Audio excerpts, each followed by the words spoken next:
Hello everyone, আসসালামু আলাইকুম। আশা করি আপনারা সবাই ভালো আছেন। আল্লাহর রহমতে আমিও ভালো আছি।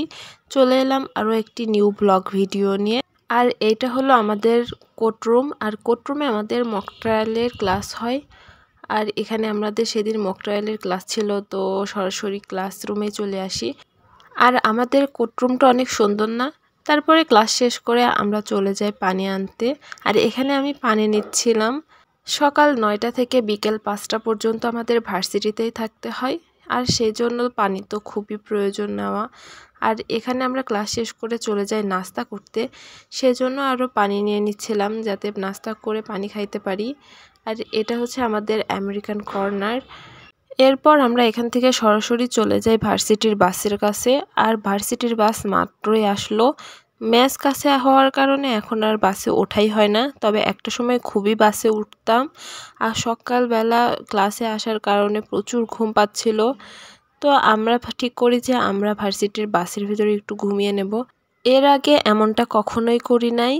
আর এই শীতের সকালে ঘুম থেকে উঠে এসে ক্লাস করা খুবই কষ্টের। আর আজকে কেন জানি না একটু বেশি ঘুম পাচ্ছিল। তো এর আগে আমরা কখনো এমন প্ল্যান করি নাই বা এমনটা করি নাই যে ভার্সিটির বাসে ঘুমাবো, কিন্তু হুট করে কেন জানি না মনে হলো যে ভার্সিটির বাসে যদি একটু ঘুমানো যেত। তো আমি এখানে ঘুমানোর ট্রাই করছিলাম, কিন্তু কমফোর্ট ফিল হচ্ছিল না। আর এখানে আমার ফ্রেন্ড আমার ভিডিও নিচ্ছিল। রুম ছাড়া যতই চেষ্টা করি না কেন অন্য কোথাও আমার কখনোই ঘুম হয় না। আর এখানে কোনো সমস্যা ছিল না, ভার্সিটির বাসের ভেতরে কেউ ছিল না। তারপরেও কেন জানি না খুবই আনকমফোর্ট ফিল হচ্ছিল। আর কিছুক্ষণ পরে এত রোদ বের হয়েছিল, ভার্সিটির বাসের ভেতরে একটু রোদ বেশি আসছিল। রোদ এসে একদম মুখে লাগছিল, আর আমি তো রোদ সহ্যই করতে পারি না। রোদে একটু গেলেই মাথা ব্যথা করে। তো আমি জায়গা চেঞ্জ করে নিচ্ছিলাম আর দেখতেছিলাম যে কোথায় রোদ লাগবে না। তো আমি একবারে শেষের সিটে চলে যাই আর ওখানে গিয়ে একটু ট্রাই করি। আর এখানে একটা মজার জিনিস হয়েছে, একবারে লাস্টের সিটটায় হেলান দেওয়ার জায়গা নাই। আমি এখানে চাচ্ছিলাম শুতে, কিন্তু শুতে পারছিলাম না, খুব লজ্জা লাগছিল। আর আমার ফ্রেন্ডের প্রচুর হাসাহাসি করছিল। আর আমি যখন শুই তখন ওরা অনেক জোরে জোরে হাসতেছিল, তো আমিও হাসি আর তাড়াতাড়ি উঠে পড়ি। একদমই আনকমফোর্ট ফিল হয়, পসিবলই না আমার পক্ষে এভাবে বাসের মধ্যে ঘুমানো। আমি জানি না অনেকেই বাসে ঘুমায়, ট্রেনে ঘুমায়, ওরা কিভাবে ঘুমায়, কিন্তু আমি খুবই ট্রাই করছিলাম, আজকে কিছুতেই হচ্ছিল না। তারপরে আর কি ইয়ার্কি ঠাট্টা করে আমি অন্য একটি সিটে চলে যাই। আর সেখানে গিয়ে আমি ঘুমানো ট্রাই করি। আমি বলি যে না, এবার আর শুবো না, আমি এবার বসে বসে ঘুমাবো। তো আমি এখানে বসে থেকে ঘুমানো ট্রাই করছিলাম। এক তো আমার প্রচণ্ড ঘুম পাচ্ছিল, তার মধ্যে সময় যাচ্ছিলই না। ব্রেক টাইম এতটাই লং ছিল যে সময় যাচ্ছিলই না।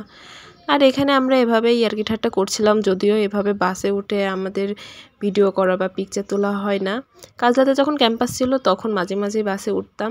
আর এখানে আমি বসে বসে দেখছিলাম যে সবাই বাস থেকে নামছে।